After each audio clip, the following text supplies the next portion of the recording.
천재는 1%의 영감과 99%의 노력으로 이루어진다. 토마스 에디슨의 말로 알려져 있죠. 제가 어렸을 때는 이 에디슨의 격언이 99%의 노력을 강조하는, 노력의 중요성을 강조하는 말로 배웠습니다. 노력하라는 거죠. 그러니까 천재도 노력하지 않으면 천재성을 발휘할 수 없다. 그렇게 배웠습니다. 그런데 정작 에디슨 본인은 자서전에서 전혀 반대의 말을 했다고 해요. 나는 신문 기자에게 1%의 영감이 없으면 99%의 노력은 소용이 없다는 뜻으로 말했는데, 정작 기사에는 1%의 영감에 대한 중요성이 아니라 99%의 노력에 중점을 두고 나를 노력하는 사람으로 미화하여 진실을 잘못 전달했다. 정말이지 못 말리는 착각이다. 그렇게 말했다 그래요. 그러니까 에디슨의 말은 1%의 영감이 중요하다는 말입니다. 여러분, 제가 우리 성도들을 봐도 대충 사는 분은 없는 것 같아요. 다들 하나같이 정말 열심히 일합니다. 어떤 분은 이 더운 날에 하루에 16시간씩 일하는 분도 있더라고요. 더운 곳에서. 여러분, 그런데 1%의 영감이 없는 99%의 땀은 속된 말로 삽질이 될 수도 있다는 것입니다. 특히 우리 그리스도인에게 있어서는 1%의 영감이 중요합니다. 1%의 영감은 어디로부터 올까요? 예배로부터 얻습니다. 예배를 통해서 은혜를 얻죠. 하나님의 뜻을 알게 되죠. 인생의 방향을 알게 됩니다. 그것이 1%의 영감입니다. 믿음은 들음에서 난다고 합니다.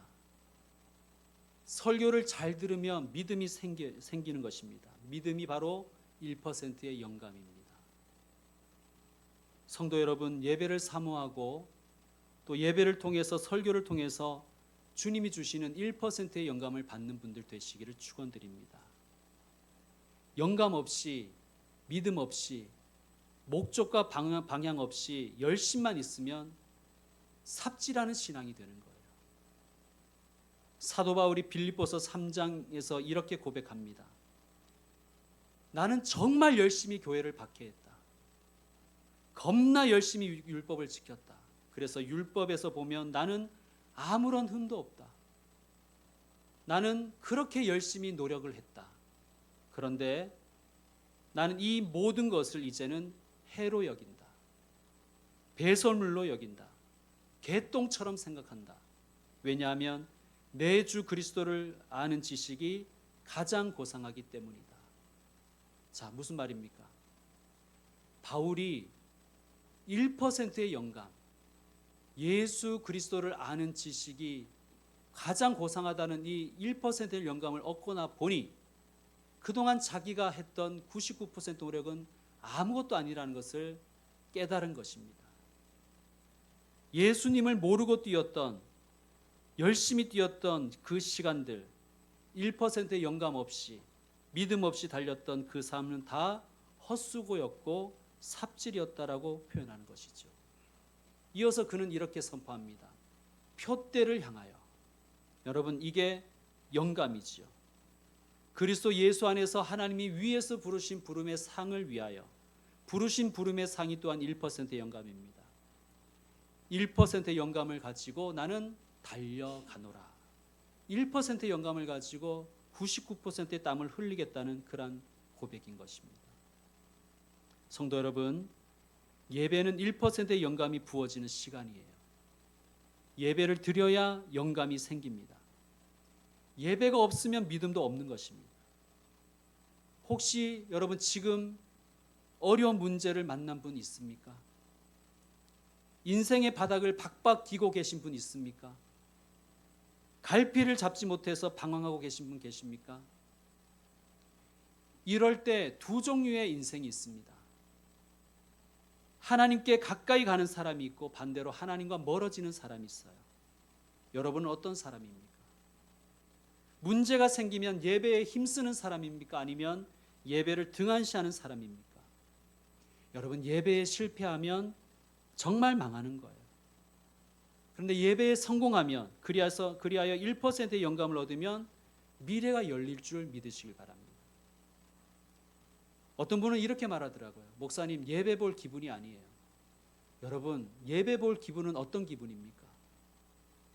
예배 드릴 기분이 따로 있습니까? 그렇지 않습니다. 오히려 예배를 드리면 예배 드리는 기분이 생기는 거예요. 왜냐하면 예배를 드리면 하나님은 점점 커지고 내 안에 있던 문제는 점점 작아지기 때문입니다. 여러분, 예배가 우리를 살리는 거예요. 예배를 드리면 은혜를 받고, 예배를 드리면 믿음이 생기고, 예배를 드리면 1%의 영감을 얻는 것입니다. 그래서 그 받은 은혜와 믿음으로 1%의 영감으로 열심히 땀 흘리며 살아가는 것이 신앙생활인 것입니다. 몸은 교회에 왔지만 생각과 마음은 딴 데 가 있는 분들이 있죠.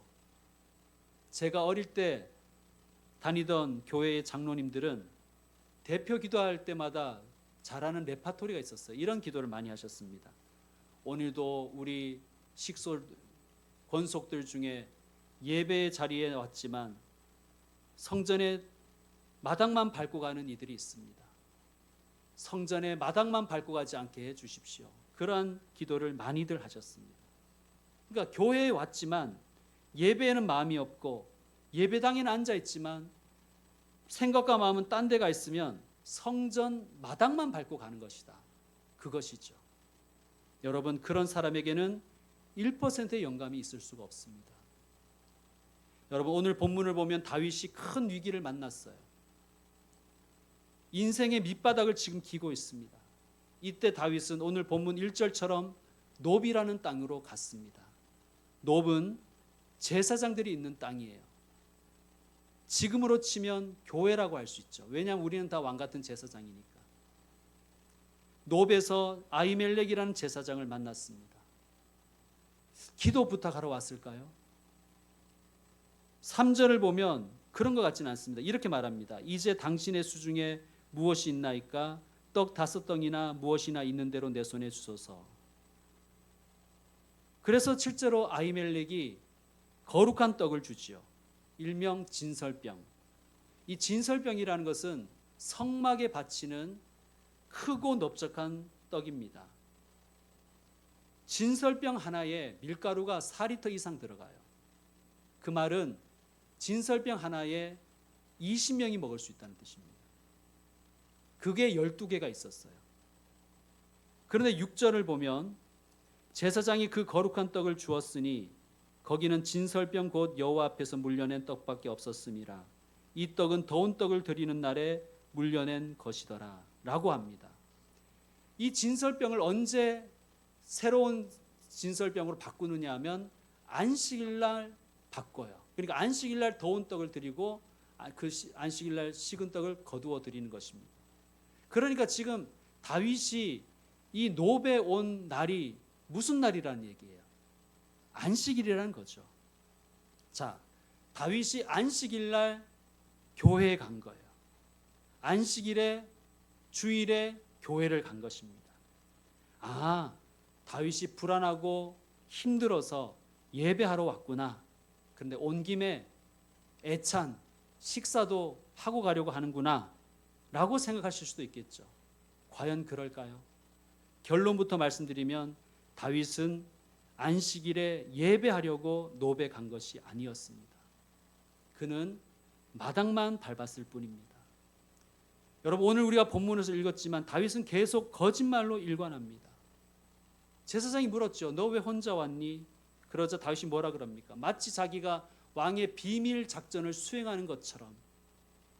그래서 왕이 아무에게도 이 말을 하지 말라고, 발설하지 말라고 했고, 부하들은 내가 지정된 장소에 다 지금 모이라고 했다고 거짓말을 합니다. 허세를 부립니다.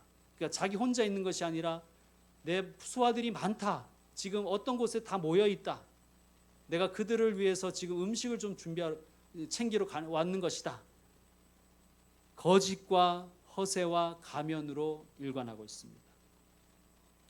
여러분, 혹시 우리 중에 주일이 되어 교회에 왔지만 마당만 밟고 가는 분 계십니까? 예배의 자리에 있지만 예배는 드리지 않고 거짓과 허세로 일관하고 거짓 가면을 쓰고 있다가 떠나는 분은 혹시 없습니까? 예수님은 건강한 사람에게는 의사가 쓸데가 없다고 말씀하셨지요. 무슨 뜻입니까? 나는 너희를 치료하는 의사야. 그런데 너는 건강하다고만 하니, 너는 문제가 없다고 하니, 그럼 내가 필요 없다는 말이겠네. 여러분, 나는 건강하다, 나는 문제 없다고 한 사람들이 예수님 시대의 바리새인들이죠. 예수님은 바리새인들을 만나주지 않으셨습니다. 구원자 예수님, 치료자 예수님을 필요 없다고 했기 때문입니다. 바리새인들은 거짓과 위선과 허세로 일관했고 항상 가면을 쓰고 있었습니다. 예수님은 가짜들은 만나주시지 않은 거예요. 반면에 있는 그 모습 그대로 예수님께 나온 사람들이 있습니다. 세리와 죄인들, 창녀들입니다. 근데 예수님은 그 사람들은 다 만나주셨어요. 왜? 그들은 가면을 쓰고 있지 않았습니다. 주님, 나는 죄인입니다. 나를 불쌍히 여기소서. 나는 주님이 필요합니다. 나를 구원하소서. 나를 고쳐주소서. 있는 모습 그대로 예수님께 나온 사람들은 예수님이 다 만나주셨고 치유해 주셨고 구원해 주신 것입니다. 성도 여러분, 제발 마당만 밟고 가지 마십시오. 예수님을 만나시기를 축원드립니다. 1%의 영감을 받으시기를 축원드립니다. 자, 안식일에 노베 와서 예배하지 않고 땅만 밟고 있으니 거짓과 허세로 일관하고 가면을 벗지 않으니 어떤 일이 생겼습니까? 오히려 교회에 왔는데 하나님과 점점 멀어지는 거예요. 참 비참하지 않습니까? 자, 다윗이 어떤 선택을 하느냐? 여러분 8절 말씀을 한번 읽어주시기 바랍니다. 8절 말씀 시작.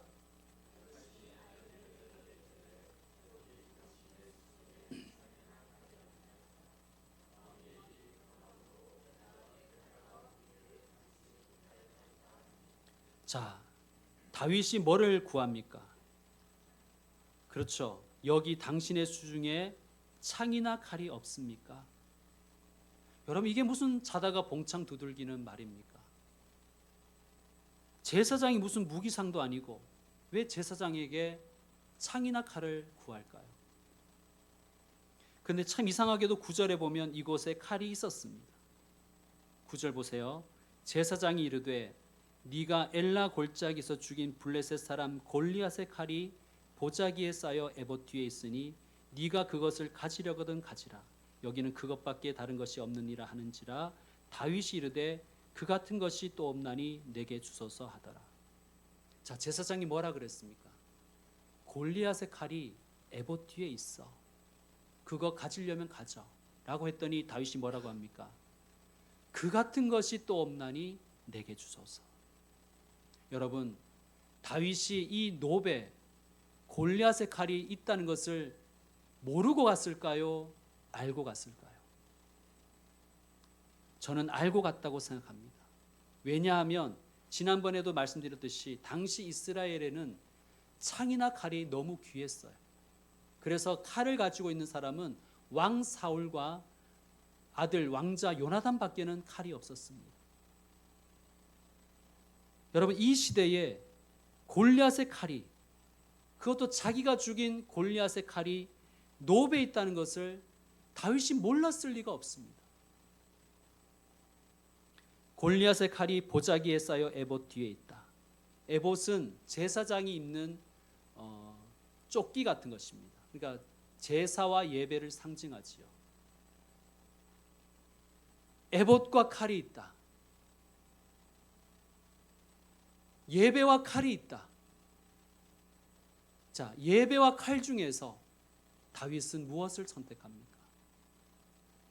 다윗이 뭐 달라고 하지요? 그 같은 것이 없나니 내게 주소서. 여러분, 다윗은 예배에 관심이 없어요. 지금 1%의 영감을 구하는 것이 아니라 골리앗의 칼을 구하고 있는 거예요. 그 같은 것이 또 없나니 내게 주소서. 무슨 뜻입니까? 칼이 최고지. 그만한 것은 없어. 여러분, 정말 초라하고 비참하지 않습니까? 여러분, 그런데 이것이 혹시 우리의 모습은 아닙니까? 다윗의 초라함과 비참함과 연약함에서 우리의 모습을 발견합니다. 여러분, 골리앗의 칼이 골리앗을 지켜주었습니까? 사무엘상 우리가 읽었지만 17장 45절에서 다윗이 뭐라고 했습니까? 골리앗을 향하여 이렇게 말하잖아요. 너는 칼과 창과 단창을 들고 내게 오지만 나는 만군의 여호와의 이름, 네가 모욕하는 이스라엘 군대의 하나님의 이름으로 너에게 간다. 그렇게 얘기했던 다윗 아닙니까? 그리고 진짜 골리앗을 물리쳤잖아요. 네가 가지고 있는 칼과 창과 단창보다 내가 가지고 있는 여호와의 이름이 더 강력해라고 했던 다윗이 지금 뭐라고 하고 있는 거예요? 칼이 최고예요. 그 같은 것은 또 없습니다. 그거 내게 주십시오. 여호와의 이름은 개뿔, 이러고 있는 거예요. 여러분, 다윗은 자기가 죽인 골리앗이 그 칼 쥐고도 죽었다는 것을 뻔히 알면서도 칼을 구하는 거예요. 그러니까 지금 다윗이 골리앗이 되어버린 거예요. 골리앗이 되어버린 다윗입니다. 참 슬픈 장면 아닙니까? 골리앗이 되어버린 다윗. 여러분, 예배를 떠나면 다윗이 골리앗이 되는 거예요. 예배 떠나면 그리스도인은 세상 사람과 다를 것이 아무것도 없습니다. 1%의 영감이 없으면, 은혜가 메마르고 믿음이 없으면 우리가 세상 사람하고 다를 게 뭐가 있습니까? 은행 잔고가 최고지. 뭐니 해도 주식이 최고야. 그 같은 것이 또 없어. 아니야, 건강이 최고야. 그딴 소리나 하고 있는 거야. 그거 있어야 내가 든든하지. 그거 있어야 나는 안심할 수 있어. 여러분, 돈 많은 사람, 권력 많은 사람들이 더 두려워한다는 것 아십니까? 영국인가 어느 나라인가 제가 기억이 안 나는데요. 언젠가 뉴스에서 봤는데 어떤 나라에서 어떤 사람이 장난으로 무작위로 모든 사람에게 이메일을 보냈대요. 모든 게 들통났어. 도망쳐. 이렇게 이메일을 보냈답니다. 그랬더니 그 도시에 있던 부자들과 권력자들이 다 도망쳤대요. 얼마나 불안했으면 그랬겠습니까? 그런데 거지들은 안 도망쳤대요. 뭐 있어야 도망을 치죠. 자, 10절을 보십시오. 그날에 다윗이 사울을 어떻게 하여? 두려워하여. 칼을 가졌는데 두려워합니다. 일어나 도망합니다. 어디에서 도망했다는 거예요? 노베에서. 예배하는 곳에서 예배는 안 드리고 마당만 밟고 도망쳐서 어디로 갑니까? 가드왕 아기스에게로 가니. 12절 말씀 읽어주십시오. 시작.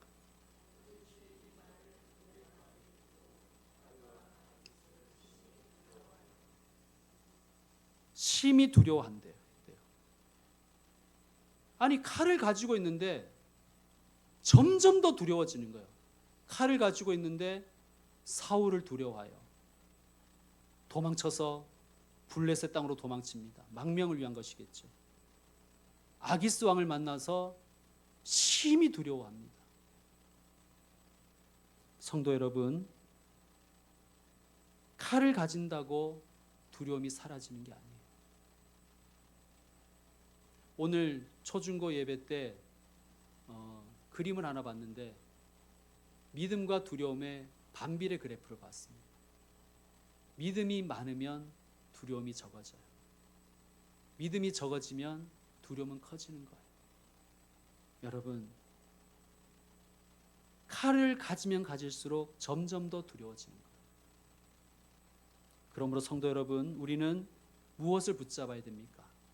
칼이 아니라 1%의 영감을 붙잡아야 됩니다. 은혜, 믿음, 하나님의 가치, 그걸 붙잡아야 두렵지 않습니다. 그래야 삽니다. 자, 1%의 영감이 없는 다윗, 믿음이 없어지니까 99%의 땀을 어디에다 쏟았습니까? 망하는 길로 달려가는데 쏟아버립니다. 자, 다윗이 어디로 도망쳤어요? 블레셋으로 도망쳤습니다. 여러분, 블레셋에 그것도 가드라는 도시로 도망쳤어요. 혹시 블레셋의 가드라는 도시가 어떤 도시였는지 기억나십니까? 여기는 골리앗이 태어난 골리앗의 고향이었어요. 자, 골리앗의 칼을 들고 골리앗의 고향으로 도망친 거예요. 여러분, 다윗은 가드의 원수잖아요. 가드의 영웅, 가드의 거인 전사 골리앗을 죽인 철천지 원수이지 않습니까? 그런데 왜 다윗은 가드로 도망쳤을까요? 왜 가드를 선택했을까요? 여러분, 만약 우리나라의 육군의 별 4개짜리 장군이 북한으로 망명하면 총살 당할까요? 아니면 환영을 받을까요? 어떨 것 같습니까? 우리나라의 별 4개짜리 장군이 북한으로 망명을 하면 총살을 당할까요? 환영을 받을까요? 환영받지요. 왜요? 이용 가치가 있기 때문입니다. 중요한 정보를 빼낼 수도 있고 체제 선전용으로 이용할 수도 있습니다. 물론 결국은 토사구팽 되겠죠. 자, 다윗이 블레셋 가드로 도망친 이유, 다윗이 블레셋을 선택한 이유, 성경에는 나와 있지 않지만 아마 같은 이유일 것입니다. 다윗은 이스라엘에서 서열 4위였어요. 왕 사울, 왕자 요나단, 그 다음에 군대 장관 아브넬, 그 다음이 다윗이었어요. 의전 서열 4위였습니다. 내가 블레셋 가드로 가면, 그것도 골리앗의 칼을 들고 가면 나를 환영해 줄 것이다. 그는 기대하고 갔겠죠. 근데 이게 망할 선택인 거예요. 다윗이 블레셋 가드에 딱 들어서는 순간 당시 빌보드 차트 1위 곡이 막 울려 퍼지는 거예요. 아파트가 아니라 사울은 천천, 다윗은 만만. 그 노래를 막 부르는 거예요. 무슨 뜻입니까? 우리 블레셋 용사 만만이나 죽였다는 다윗이 아니냐. 우리 블레셋의 만만과도 같은 용사를 죽인 다윗이 왔네. 여러분, 만만은 1억입니다. 1억. 이게 과장법이죠. 당시에 1억의 용사가 있을 리가 없죠. 그러니까 이런 것입니다. 우리 1억의 용사에 해당하는 용사를 죽인 놈이 왜 왔냐, 이런 뜻입니다. 사람들이 막 그 말을 하고 있으니까 다윗이 아차 싶었겠죠. 아, 내가 잘못 왔구나. 그래서 어떻게 합니까? 13절 여러분 한번 읽어주십시오. 13절 말씀 시작.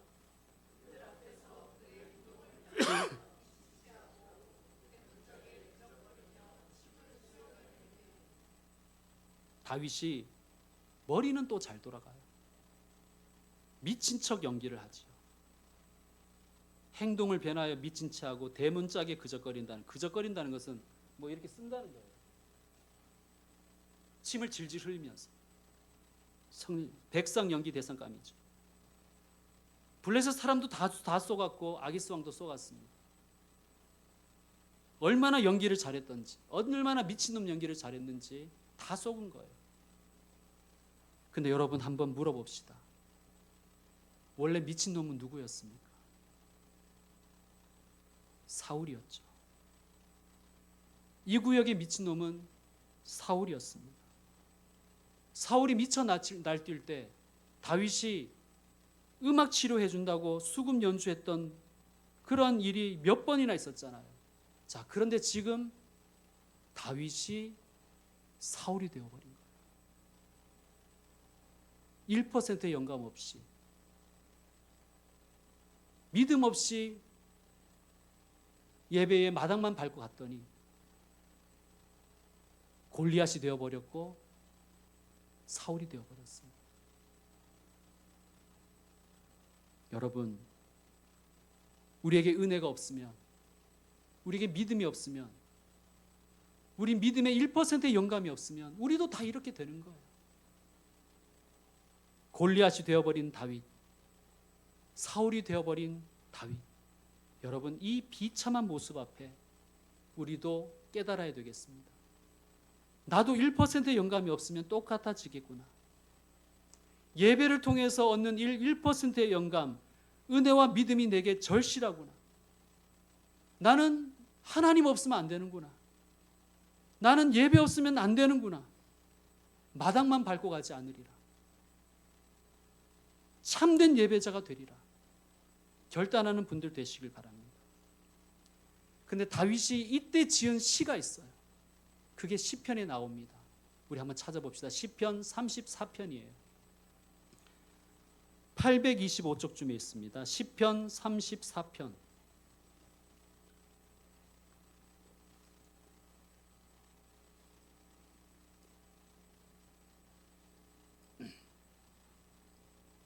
시편 34편입니다.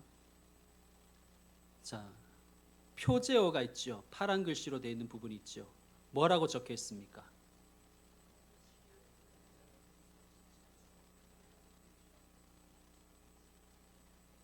여기는 아비멜렉이라고 되어 있는데 우리가 읽었던 21장에는 아기스라고 되어 있죠. 아비멜렉은 블레셋 왕의 칭호예요. 조선의 왕을 임금이라고 하고 애굽의 왕을 파라오 바로라고 하고 일본 왕을 덴노라 하고 러시아 왕을 짜르라고 로마 왕을 시저라고 하듯이 블레셋 왕을 아비멜렉이라고 부릅니다. 아비멜렉이 칭호라면 아기스는 그 왕의 이름이겠죠. 다윗이 아비멜렉 앞에서 미친 채 하다가 쫓겨나서 시를 썼대요. 시를 썼다는 것은 찬양을 했다는 뜻입니다. 무슨 뜻이냐? 마당만 밟고 떠났던 다윗이 골리앗이 되고 사울이 되어 버렸었는데 지금 그 비참한 자리에서 다윗이 진짜 예배를 드리게 되었다는 뜻입니다. 여러분, 다윗이 위대한 점이 바로 이것입니다. 다윗이 실수가 없어서 위대했던 게 아니에요. 여러분, 오늘 우리가 읽었지만 다윗이 골리앗이 되어버렸고 다윗이 사울이 되어버렸습니다. 그런데 그 비참한 자리에서 그가 예배자가 되었다는 거예요. 주님, 저는 죄인입니다. 주님, 저에게는 1%의 영감이 필요합니다. 주님, 제게는 하나님의 은혜가 필요하고 하나님의 믿음이 필요합니다. 자, 4절 말씀, 여러분 4절 말씀 여러분 읽어주세요. 시작.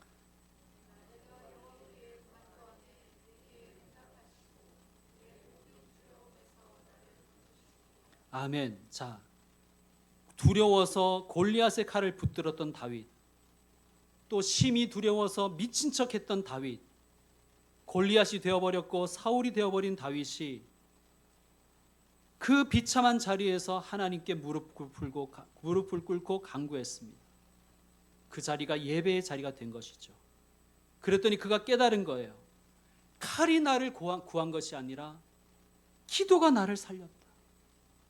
내가 여호와께 간구하매 내게 응답하시고 내 모든 두려움에서 나를 건지셨도다. 여러분, 이것이 다윗이 얻은 1%의 영감이에요. 이게 믿음이에요. 이게 진짜 예배죠. 자, 6절에서 9절 합독하겠습니다. 6절에서 9절입니다. 시작. 이 곤고한 자가 부르짖음에 여호와께서 들으시고 그의 모든 환난에서 구원하셨도다. 여호와의 천사가 주를 경외하는 자를 둘러진치고 그들을 건지시는도다. 너희는 여호와의 선하심을 맛보아할지어다. 그에게 피하는 자는 복이 있도다. 너희 성도들아, 여호와를 경외하라. 그를 경외하는 자에게는 부족함이 없도다. 이것이 그가 예배를 통해서 깨달은 1%의 영감이었습니다. 곤고한 자가 부르짖음에 하나님이 들으시고 그를 모든 환난에서 구원하셨도다. 주의 천사가 주를 경외하는 자를 둘러진치고 그들을 건지시는도다. 내가 붙잡은 골리앗의 칼이 나를 건지는 것이 아니라 여호와의 천사가 둘러진치고 나를 건져주신다는 것. 그러므로 너희는 여호와의 선하심을 맛보아할지어다. 그에게 피하는 자는 복이 있도다. 그가 얻은 1%의 영감이에요. 너희 성도들아, 여호와를 경외하라. 그를 경외하는 자에게는 부족함이 없도다. 칼 없어도 돼. 창 없어도 돼. 여호와를 경외하는 자에게는 부족함이 없어. 다윗이 예배를 통해서 얻은 1%의 영감이죠. 자, 13절을 보시면 네 혀를 악에서 금하며 네 입술에서 거짓말을 금할지어다. 여러분, 왜 이런 노래를 했는지 우리는 잘 알지 않습니까? 21장에서 그는 얼마나 거짓말을 많이 해요. 그냥 입에서 입만 벌리면 다 거짓말이었잖아요. 입 벌고 입만 벌리면 거짓말이었어요. 거짓으로 일관하고 그냥 허세 부리고 가면 계속 쓰고 있고. 하나님 앞에 예배를 회복됐더니 그게 얼마나 어리석은 일인지를 깨달은 거예요. 그래서 그가 말합니다. 내 입술에서 거짓말을 금할지어다. 1%의 영감이죠. 자, 18절 합독하겠습니다. 시작. 여호와는 마음이 상한 자를 가까이 하시고 중심으로 통회하는 자를 구원하시도다. 아멘. 다윗이 예배가 무엇인지 깨달은 거예요. 상한 마음 그대로 나아가는 것이 예배구나. 있는 모습 그대로 나아가는 것이 예배구나. 예배로 나아가서 중심으로 통회하고 회개하는 것이 예배구나. 하나님은 그런 예배자를 구원하시는구나. 그가 예배를 통해서 얻은 1%의 영감입니다. 성도 여러분, 여러분이 지금 어떠한 상황에 처했든지 예배하는 사람 되십시오. 예배하면 하나님이 만나주십니다. 예배하면 삽니다. 예배하면 길이 열립니다. 예배하면 1%의 영감을 얻습니다. 그리고 다시 일어설 수가 있는 것입니다. 그리고 99%의 땀으로 사십시오. 순서가 뒤바뀌면 안 됩니다. 1%의 영감, 그것을 먼저 받으시고 99%의 땀으로 사시는 분들 되시기를 축원드립니다. 자, 말씀 정리합시다. 오늘 세 가지를 꼭 기억하셨으면 좋겠습니다. 첫째, 성전의 마당만 밟고 가지 말자. 여러분 꼭 결심하십시오. 아니 기왕 귀중한 시간 내서 왔는데, 이 더운 날 집에서 에어컨 틀고 있으면 더 좋은데, 기왕 왔는데 마당만 밟고 가서야 되겠습니까? 여러분 결단하십시다. 예배의 마당만 밟고 가지 않으리라. 두 번째 무엇입니까? 예배를 통해서 1%의 영감을 얻자. 예배를 통해서 1%의 영감을 얻자. 여러분 이게 인생을 좌우합니다. 99%의 땀이 아니에요. 99% 땀 안 흘리는 사람 어디 있습니까? 다 열심히 일하잖아요. 정말 열심히들 살고 있지 않습니까? 결정적인 것은 1%의 영감이에요. 세 번째 무엇입니까? 사람이 떡으로만 살 것이 아니요 하나님의 입에서 나오는 말씀으로 산다고 하신 예수님의 말씀처럼 하나님 내게 주신 1%의 영감으로 도전하겠습니다. 다시 일어서겠습니다. 다시 믿음의 사람으로 살겠습니다. 결단하는 것입니다. 성도 여러분, 또 더 가는 한 주간 1%의 영감으로 살아보십시다. 1%의 영감을 가지고 99%의 땀을 흘리며 하나님의 사람으로 살아보십시다. 그래서 발버둥 치고 살아본 그 모습 그대로, 어떤 모습이든지 있는 모습 그대로 또 주님 앞에 나오십시다. 그런 사람에게 주님은 은혜를 주시고 믿음을 주시고 1%의 영감을 또 허락하여 주실 것입니다. 하나님의 종으로 살아가시는 저와 여러분 다 되기를 축원드립니다.